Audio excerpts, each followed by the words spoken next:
Success in life YouTube চ্যানেলের সকল বন্ধুকে স্বাগত জানিয়ে শুরু করছে একটা অত্যন্ত গুরুত্বপূর্ণ আপডেট। বন্ধু, আমরা জানি যে শিক্ষক ঐক্য মুক্ত মঞ্চের দ্বিতীয় পর্যায়ের জেলা সফর, সেই সাথে ডেপুটেশন দেওয়া শুরু হয়েছে আজকে থেকে। গতকালকের প্রোগ্রামটা স্থগিত হয়ে যায় কৃষক বিদ্রোহের জন্যে, ধর্মঘটের জন্যে। তো আজকে ছিল মালদাতে জেলা শাসকের নিকট ডেপুটেশন, সেখানে জনস্রোত হয়েছে। এরকম একটা পরিস্থিতিতেও কিন্তু ঢল নেমেছিল শিক্ষকদের। বঞ্চিত শিক্ষকরা অধিকার আদায়ের জন্যে বদ্ধপরিকর।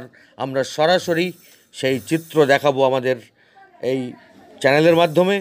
তো অবশ্যই যারা এখনও পর্যন্ত এই চ্যানেলটিকে সাবস্ক্রাইব করেননি, ভিডিওর নিচে ডান দিকে লাল কালারের সাবস্ক্রাইব বোতামটি টিপে পাশে থাকা বেল আইকনটিতে দাবিয়ে উপরে অল নোটিফিকেশনে ক্লিক করে সদা সর্বদা জুড়ে থাকুন এই ধরনের অত্যন্ত গুরুত্বপূর্ণ আপডেট, যেগুলো আমাদের কাজে লাগবে সেগুলো দেখার জন্যে। তো বন্ধু, মহিদুল ইসলাম এই করোনা পরিস্থিতিতে সমস্ত শিক্ষকদের জোট করে যে বিষয়টি কনফার্ম করেছেন, এগিয়ে নিয়ে যাওয়ার বিষয়টি কনফার্ম করেছেন, এগিয়ে নিয়ে যাওয়ার চূড়ান্ত একটা পর্যায়ে নিয়ে যাচ্ছেন।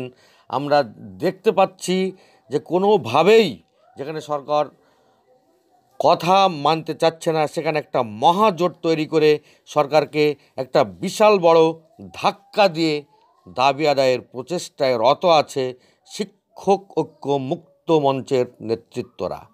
তো বন্ধু, আজকের যে মহা মিছিল, সেই সাথে ডেপুটেশনের যে বিষয় সেটা দেখাচ্ছি, এবং পুলিশের যে ব্যারিকেড সেটাকে ভেঙে কিভাবে ঢুকে যাচ্ছে এবং কতটা স্পর্ধা দেখাতে পারলো এখনই, তার ট্রেলার 11ই জানুয়ারির ট্রেলার শুরু হয়ে গেছে। এবং আমরা আশাবাদী যে মহিদুল ইসলাম যে জনস্রোত তৈরি করতে পেরেছে, তাতে সুনামি নামবে কলকাতাতে এবং দাবি আদায়ের একটা চূড়ান্ত মুহূর্ত তৈরি হতে চলেছে বন্ধু। তো চলুন নিয়ে যাব মালদার সেই মহামিছিলে।